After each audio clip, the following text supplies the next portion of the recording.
Саламатсыздар, урматтуу көрүүчүлөр, урматтуу китепканачылар, урматтуу блогдун подписчиктери. Бүгүн болсо Таллин шаарындабыз, Эстония өлкөсүндө. Азыр 1,5 сааттын ичинде биз Эстониянын билим берүү жана илим министрлигине барабыз. Ал жакта болсо көптөгөн опыт алмашуу тарабынан изилдейбиз жана жакшы нерселердин баарын үйрөнүп, бизди өзүнүн системага киргизгенге аракет кылабыз. Андан тышкары бул системада биз болсо бала бакчадан баштап жогорку окуу жайга чейин, салам алейкум агай. Окуу жайга чейин барып, бүт системалардын баарын көрөт экенбиз. Эң негизгиси бул санарип тарабынан бала бакчадан жогорку окуу жайга чейин баары тең автоматташтырылган. Андан тышкары бул кагаз түрүндө отчет деген ойлору жок, анткени анын баары автоматтык түрдө бири-бири менен маалыматтар алмашат жана адамдык факторлордун баарын жокко чыгарган. Ошол тарап жагынан изилдеп, баарын анализдеп, Эстониянын системасы менен салыштырып жана артыкчылыктарын карап, кайсы жактарын кандай кылып чечүү тарабын изилдеп, биз да ошо системаны киргизелик деп биз ошол шарт менен келгенбиз. Программанын абдан зор жана көп. Буякта болсо китепканаларды карайбыз, андан тышкары местное самоуправление деп коет, ошол жерлерди көрүп, кантип бири-бири менен взаимодействие жагын, андан тышкары бүт аппараттын баары кантип бири-бири менен иштегенин ошо бүгүнкү чыгарылышта айтып беребиз. Машина келди.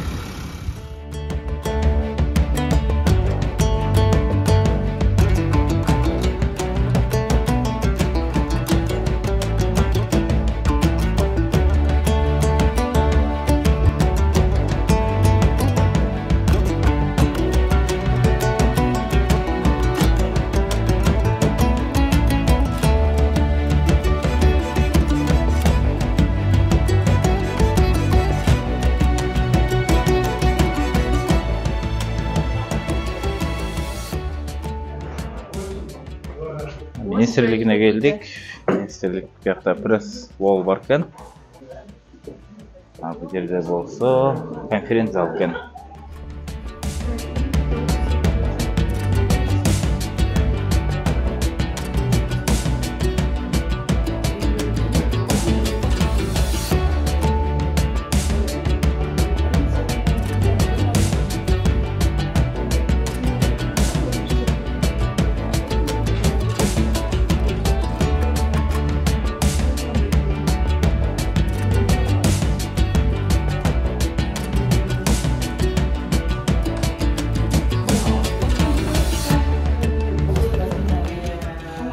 Биринчи сессия бүттү. Биринчи сессияда замминистр менен сүйлөштүк. Бул жерде болсо китептер боюнча кызыктуу талкуулар болду. Биринчиден китептердин биздикине салыштырмалуу китептерди чыгарыш үчүн университеттен жана мугалимден эле рецензия керек экен. Ошол рецензия менен китептердин баарын чыгарса болот экен. Эң негизги кыскача маалымат айта кетсем, Таллинде 1,3 миллион адам жашайт экен, Эстония өлкөсүндө. Таллин шаарында 400 миңге жакын жаран жашайт экен шаарында. Билим берүү министрлигинде 200ге жакын адам иштейт экен. 2 бөлмөсү бар десем болот экен, туура. Мен өтүп алайын.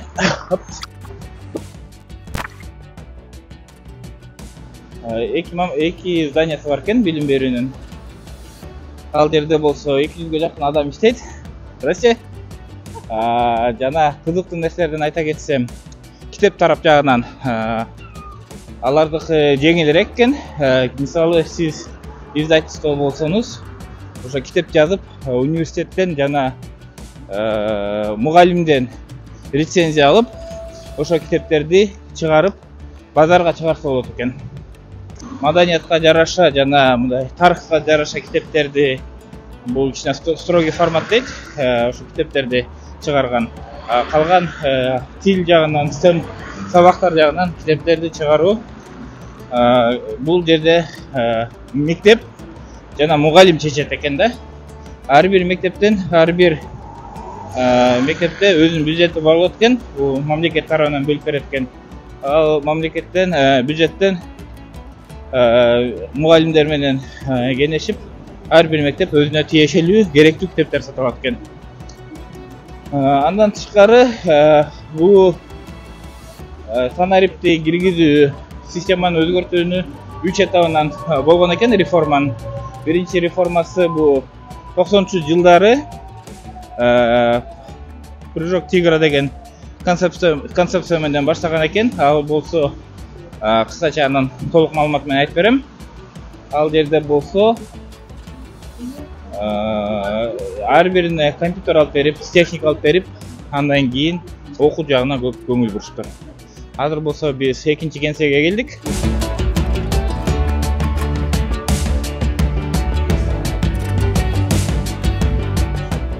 Негизи бул иш сапар абдан бир натыйжалуу, пайдалуу болду деп эсептейбиз. Эмне үчүн дегенде Эстониянын мамлекети, Эстониянын бийлиги ушул мамлекетти толугу менен санарип форматын өткөрүү боюнча абдан бир чоң иштерди жасаган экен.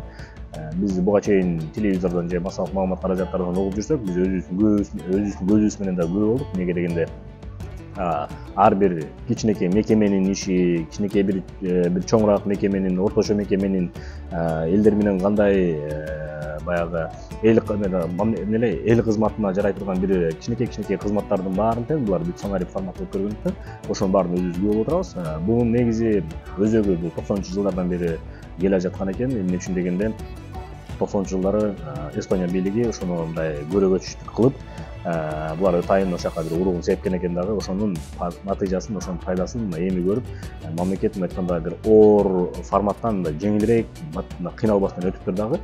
Ошон үчүн менин оюмча биздин инфраструктура, биздин баягы түзүлүш, менталитет булар менен бирдей болгондуктан биз дагы муну мындай батыраак ишке ашырсак болот да. Эмне үчүн дегенде баягы биздин ошол эле адам ресурстары болобу, же болбосо специалисттер, кадрлар болобу, баары эле бирдей экен. Эмне үчүн дегенде бизде буларда иштеген ошол эле адистер иштейт, бизде иштеген инженерлер буларда деле иштейт. Ошон үчүн бул жерде бир кандай бир менин оюмча мекенчилдикти баягы ойготуп, мекенчилдик сезимди ойготуп туруп, анан биз баарыбыз тең мына 30 жыл болду, 30 жылдан бери баары курсак тойду, баарыбыз тең мындай айтканда ийгиликтерге жетиштик, топтодук дегенде баарынчы. Эми мамлекетке иштей турган оюмча убакыт келди го деп ойлойм. Эмне үчүн дегенде Эстония мамлекетинин эли азыр бул эстондуктар өздөрү бир ошондой сезим менен жүрүшөт экен. Анткени булар ар бир кыймыл аракетинде ушу мамлекет биринчи кезекте мамлекетти күчтөндүрүп алсак, мамлекеттинге бир жакшы шарттарды түзүп алсак, анан кийин биздин өзүбүздүн жашаганга дагы бир жакшы ыңгайлуу шарттар түзүлөт деген жакшы ой менен жүрүшөт экен. Ошон үчүн көптөгөн эмелердин баарын көрүп келдик. Кенедей бала бакчадан баштап мектеп, жогорку окуу жай, анан мамлекеттик мекемелердин бүт кандай иш алып баргандарын көрүп, ошо менен ал эми өзүмдүн багытымды алып караганда ушу маданият жагын карасак, же болбосо искусство жагын карасак, мындан тышкары маалымат саясатын да карап, жаштар саясатын, ошолордун баарын карап отуруп, мен бир топ өзүбүзгө бир айтканда сабактарды алдык, буюрса тажрыйбаны алдык деп ойлойм. Ошол тажрыйбанын негизинде ошол тажрыйбаларды биздин мамлекетибизде дагы өзүбүз ишке ашырганга мындан кийин аракет кошушубуз керек. Анткени менин оюмча, эгерде биз ушул жерде көрүп, угуп туруп, анан өзүбүздүн мамлекетибизге келип ишке ашырбай койсок, менин оюмча бул чоң бир айып болуп саналып калышы мүмкүн. Эмне үчүн дегенде, кыргызда жакшы сөз бар эмеспи? Эгерде адам чет мамлекетке барып, бир жерди көрүп, ошол мамлекеттин жакшы жактарын өзүнүн мамлекетинде ишке ашырбаса, баары оңолуп келбесе, мындай айтканда, жалпак тил менен айтсакчы, оңолуп бир кандайдыр бир пайда алып келбесе, менин оюмча күнөө болуп саналат. Ошон үчүн ар бир ушул жакка келген ар бир ошол кызматкер, ар бир адис өзүнүн ишин буюрса, ошол жерде топтогон кандай тажрыйбасын менин оюмча ар бирибиз ошол өзүбүздүн багытыбызда ишке ашырышыбыз керек.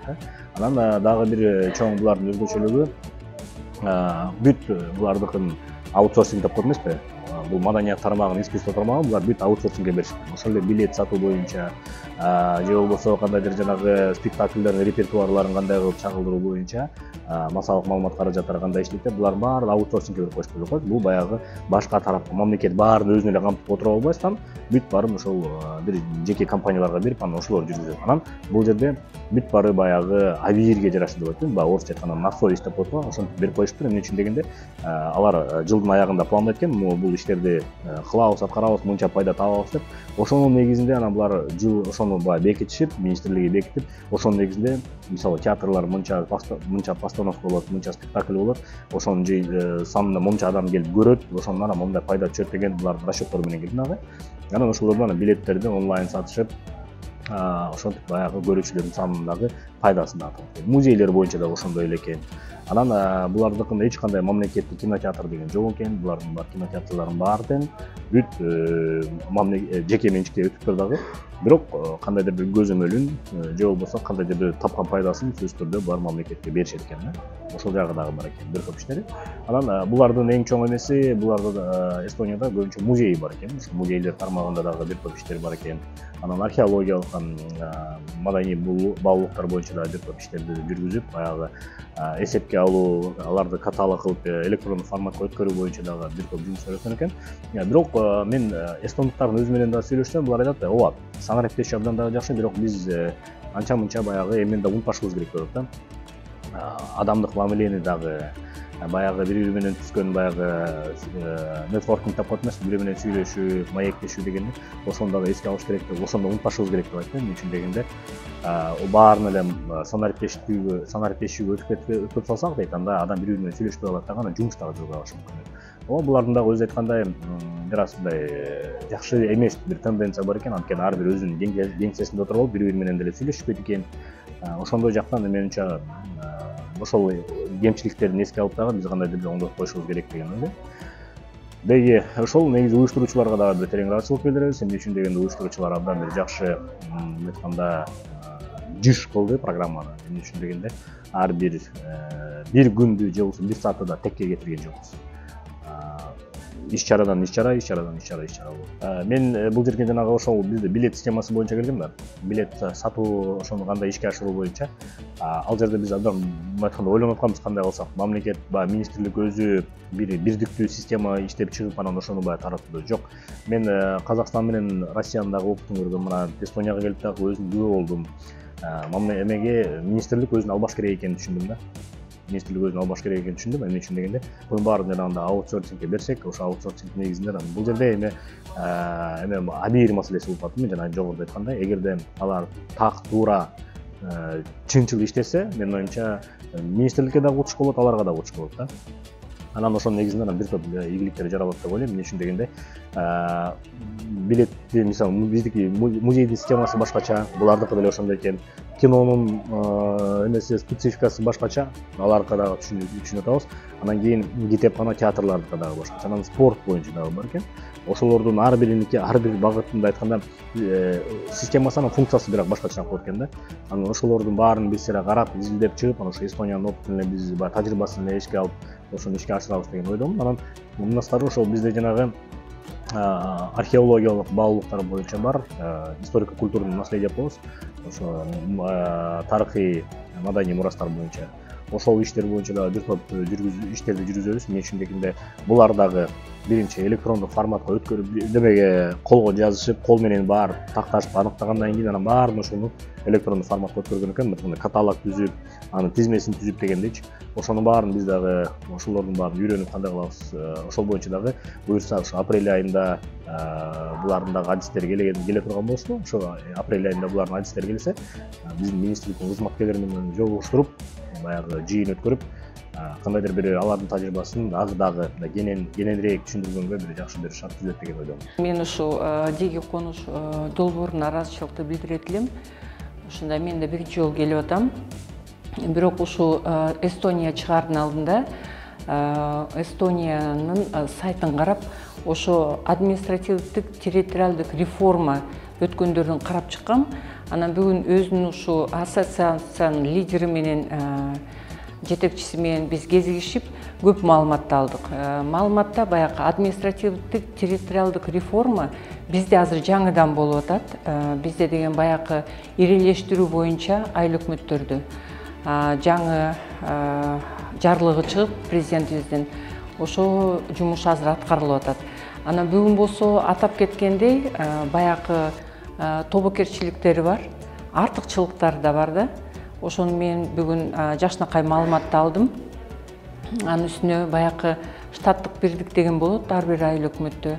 Ошо штаттык бирдик кандай иштейт, кандай аны түзгөндүгү, кандай ошо жергиликтүү өз алынча башкаруу органдары жерлеринде жумушун жүргүзүп атканын, баягы кандай кызматты кылышат, элдер менен кандай баягы сайтын иштеп, ошо элдердин баягы суроо талаптарын кандай аткарылат. Ошо бирликте ошо жергиликтүү жаамат менен жергиликтүү бийликтин иштеген боюнча жакшынакай маалыматтарды берди. Анан ушул марттын аягында да барабыз дегендей кылып атат. Биз дагы ушул суроолорду даярдап, пикир алмашканга ошо жерлеринде 4 айыл өкмөтү ошо түштүк жакта болуп атат. 2 айыл өкмөтү ошо көлдө, ошо кезиккенде дагы, ошо жерлеринде дагы такташып, бири-бирибиз менен маалымат алгандай болобуз го деп ойлойм. Бизге ошол иш сапар абдан сонун жаңылыктарды алып келди деп эсептейм. Анткени биз ошол билим жана илим министрлигинде ошол цифровизация, автоматизация деп коет, ошол нерселердин баарын тең киргизип, биздин ошо балдарыбыз, мугалимдер ошол технологиялар менен колдонуп, жакшы бир жетишкендиктерге жетишет деген чоң оюбуз бар эле, максатыбыз бар эле. Бирок биз кылып аткан иш аракеттер аз экен. Ушул эмеден иш сапардан абдан ушунун баары кемчиликтердин баары билинип калды. Себеби дегенде жөнөкөй эле бир мисал айтып кетейин. Биздин Эстонияда почти 8 жылдан бери ушул электронный дневник, электронный журнал деген маалыматтык системалар иштейт экен. Ошол 8 жылдын ичинде болгон проблемасынын баарын тең өтүп, азыр системалар ушундай идеалный экен.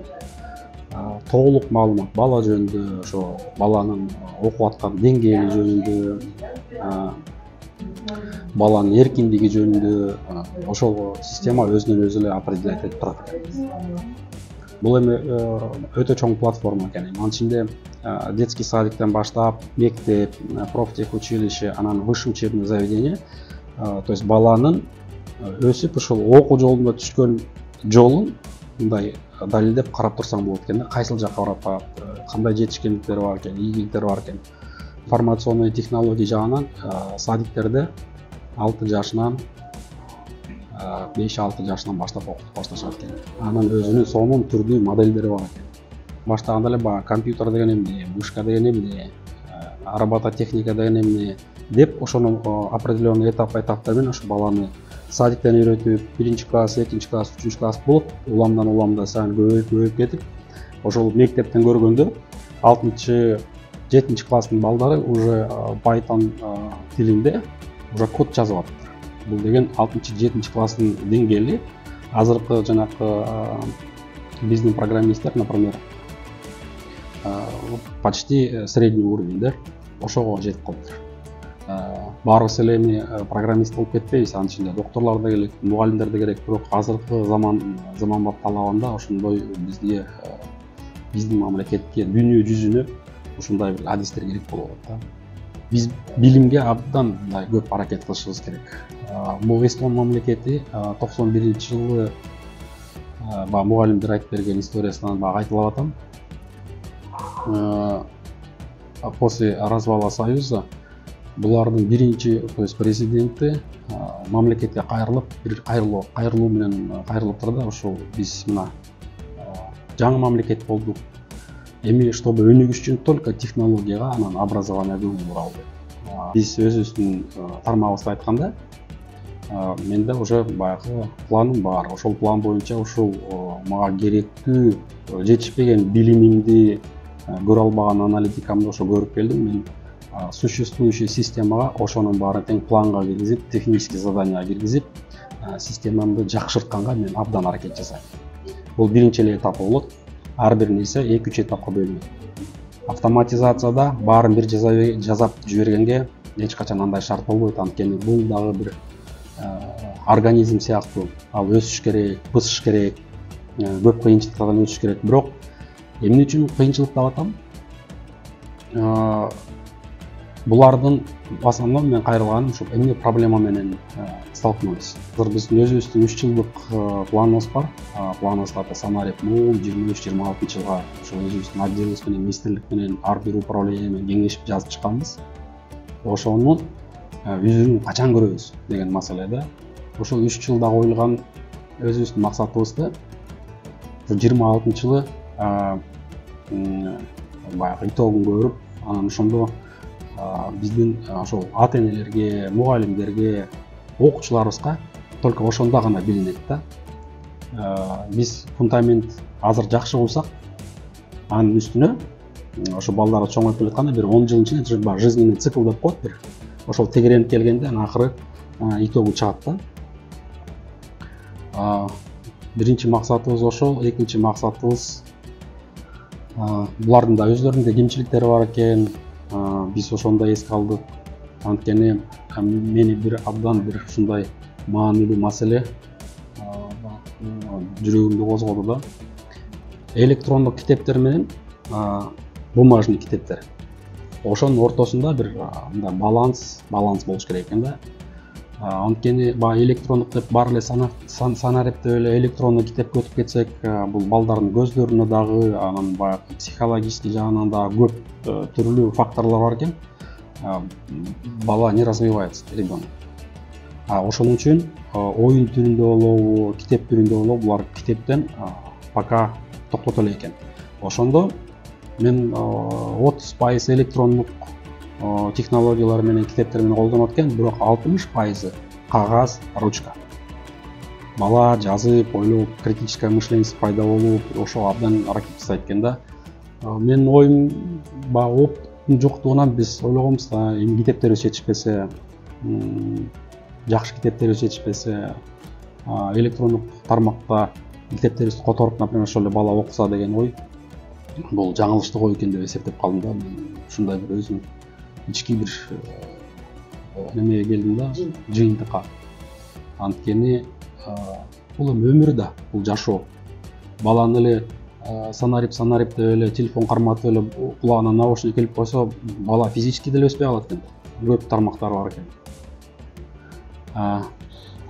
Кандай колдоо менен кандай бир жардамды күтөт элеңиз? Ошону биргелешип жасоого тезирээк жакшыраак ошол ишке ашуусу үчүн сиз ошол каалаган нерселерди.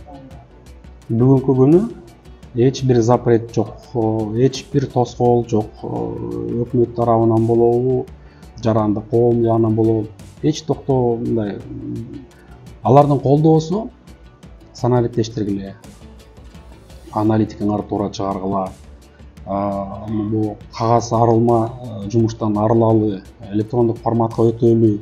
Анткени заман ушуну талап кылып атат. Мурда 1 саат ойлонуп жазсаң, азыр 5 мүнөт ойлонуп жазышың керек. Замандын талабы. Эми ошого болгон аракеттерди көрүп атышат, анан мен ойлойм, ушул планды жакшылап көрсөтүп, этаптарын көрсөтүп, результаттары момундай болот, 3 жыл айын момундайга жетебиз, ошо көзүм жетип атат деп, бул менин түздөн-түз милдетим эми, ошону өзүм жетекчилигиме түшүндүрүп бергенге. Менин эсептейм, жетекчилигим жакшы колдоп берет. Андан тышкары биздин баягы саясат, өкмөт башчыбыз дагы, эл башчыбыз дагы айтып атпайбы, ошо санарипти өтөлү, коррупциядан арылалы деген көп жакшы ойлордун баарын тең биз колдойбуз. Ошо биз эми баягы специалист катары айтат элек, биринчи коррупцияны бөгөт койгон бул только автоматизация. Ошонун аягына жетишибиз керек, чыгышыбыз керек. Ооба кыйын болот, кыйынчылыктан да өтөбүз, бирок жеңебиз деген сөз да. Демек сиңиз боюнча саясий эрк бар жерде. Саясий эрк күчтүү. Бул саясий эрк күчтүү, бирок финансы, каражат маселеси абдан оор турат. Например, быйыл потребность государственных органов в автоматизации Министерство цифрового развития өзүнүн цифрасын берсе 2,5 миллиард сомдон ашык керек экен. 2,5 миллиард сом. Элестетип атасызбы? Эмне деген эбегейсиз акча. Бул сумма эмнеге багытталган? Бул отраслевой деп коет. Бул деген энергетика тармагы, медицина, образование тармагына ар бир мекеме, өкмөт уюмдар ушул мен ушул автоматташтырсам мен момундан арылам, мен бул результатка жетем деп ошонун баарын обосновать этип аналитикасын көрсөткөндө ошонун акчасын эсептегенде жанагындай акча чыгып атат. Өкмөт бизге жылына мен билишимче цифровая экономика деп коет, ошол ар бир жылга мамлекет 500 миллион сом бөлүп берет. Эми ошол 500 миллион сомду туура сарптап, туура бөлүп берип, анан ошонун жыйынтыгын көрүп, текшерип алып барып аткан жумуш мына 1-2 жылдан бери байкап атам, бул өтө сонун системный работага өттү. Анткени мурда, например, ар бир мекеме өзү технический задание өзү жазып алып эле, өзүнүн системасынын ичине эле кыбырап эле жүрө берчү да, тегеренип элечи. Масштабный, стратегический ойлору жок болчу. 1-2 жылдан бери азыр любой мекеме өзүнүн техникалык заданиясын жазып чыгып системага, ошонун результатын, тыйынын эсептеп, ошол эмнеге жетебиз, ошонун баягы жемиши кандай болот, мамлекетке кандай влиять этет, экономикабызга кандай влиять этет дегенде, ошонун баарын эсептеп чыкканда жанагындай каражат чыгып атат. Ошон үчүн ар бир мамлекеттик мекеме ошол жерден бир тыйын алып калыш үчүн аябай сонун проекттер жазып, өзүнчө конкуренция сыяктуу пайда болду деп айтсам жаңылышпайм. И ошонун өзүрү ар бир мамлекет иштеген ишинен ушул цифровизацияда иштеп аткан уул кыздар, жигиттер, агайлар, эжелер, келечектери кең профессионалдар бар. Алардын документациясын окуганда эле уже түшүнүктүү каяка баратабыз, итоги кандай болот. Мына биз жөнүндө эле айтып кетели. 2019-21 жылдары ошол цифровизация бир аз образование тармагына кечирээк башталыптыр. 22 жылы 5 жаңы информационный система кирди ишке. Анын үчүн айтып кетейин, это электронная запись в первый класс, электронная очередь, дошкольная образовательная организация деп коет. То есть биринчи класска электрондук каттоо, анан биздин садиктерге электрондук каттоо менен садикке барыш үчүн.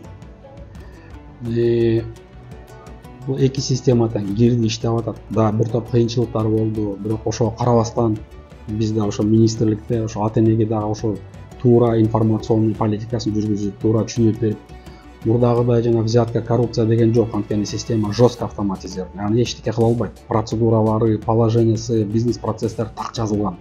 Ал күнөм санаганга бул вообще сөз жок. Ошондон андан тышкары эле система, например, прием студентов из-за рубежа. Чет мамлекеттен келген студенттер ошо биздин платформа аркылуу биздин вуздарга катталса болот. Катталып ошол процедурасын өтүп, бүт өзүнүн процедурасын. Андан тышкары биздин өзүбүздүн жарандарга, чет мамлекеттик вуздарга тапшырганга эбегейсиз дагы жакшы условия түзүлдү, автоматташтырылган. Чет мамлекеттин любой вузуна тапшырса болот. То есть дагы бир жолу кайталап кетет элем, бул чоң жетишкендик деп эсептейм, анткени мунун баары тең коррупцияга бөгөт коюлат деген сөз. Бул экономически оправданный деген сөз. И ошол тармактын астыга жыла берсек, биздин да коом тазаланат, биздин коомдун ою өзгөрүлөт. Эми ачыгын эле айтыш керек да. Ошондой нерселерге бөгөт койгон системалар керек. Андан тышкары биздин эң чоң платформабыз бар.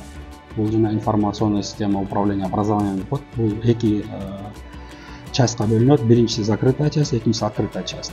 Биздин мамлекетте биздин мектептердин саны, бала бакыранын келгени, кайсыл сабакты окуп атат, ошонун ичинде кыз келиндери канча мугалимибиз бар, ошол мамлекетибиздин мекемелердин инфраструктурасы деп коет. Крышасы кандай болуш керек, фундаменти кандай болуш керек, состояниясы кандай, канча компьютерибиз бар, интернетибиз кандай деген первичный индикатор деп коет. Ошондой маалыматтык системабыз бизге бар.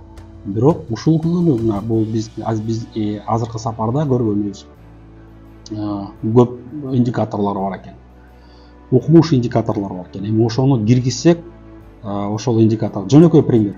Например, бизде иерархический деп коет, мы сверху вниз управляем. Мектептерге указание беребиз, райондорго указание беребиз.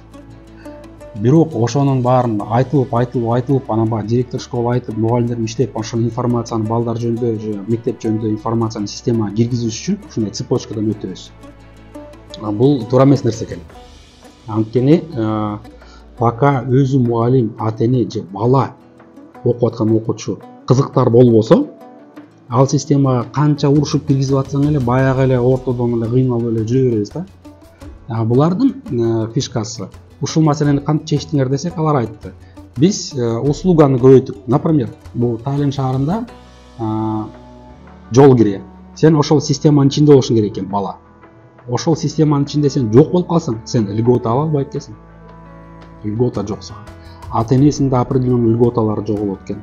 Деген ушундай, наоборот, ошол элдер өзү кызыктырып, анан өзүлөрү ошого жанталаш керек. Ошондой эффект болот экен, мына ошол эффектти көрдүк да. Мына биз азыр ошол примерди мен азыр буюрса аман эсен жетсек, 1 жылдын ичинде ошонун жобосун даярдап, бизнес процессин даярдап, бул жерде көп мекемелер менен сүйлөшүш керек. Анткени ошол эле биздин транспортный бул мэрия караштуу, ошол райондор бар, айыл аймактар бар. Ошонун баарын тең анализдеп туруп, ошол модельди киргизиш үчүн анан ошо жобо менен чыгыш керек да. Жобо чыкса, буга технический задание жазылат, анан ошого жараша системабыз өзгөрөт.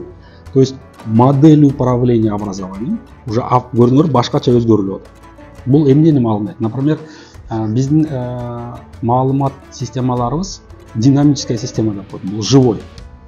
Бир бала бир мектептен экинчи мектепке которулуп кетсе, ал көтөрүп турат. То есть сандар өзгөрүп турат, динамический деп коет да. А статистика ал 1 жылда бир чогулган маалымат. Бул проблеманы дагы кандай чечтиңер десем, оказывается, биздин ошол ISO маалымат системасы, она официально считается как статистические данные. То есть статистикадан образование боюнча албайт экен информация. Биздин система это официально живые данные деп.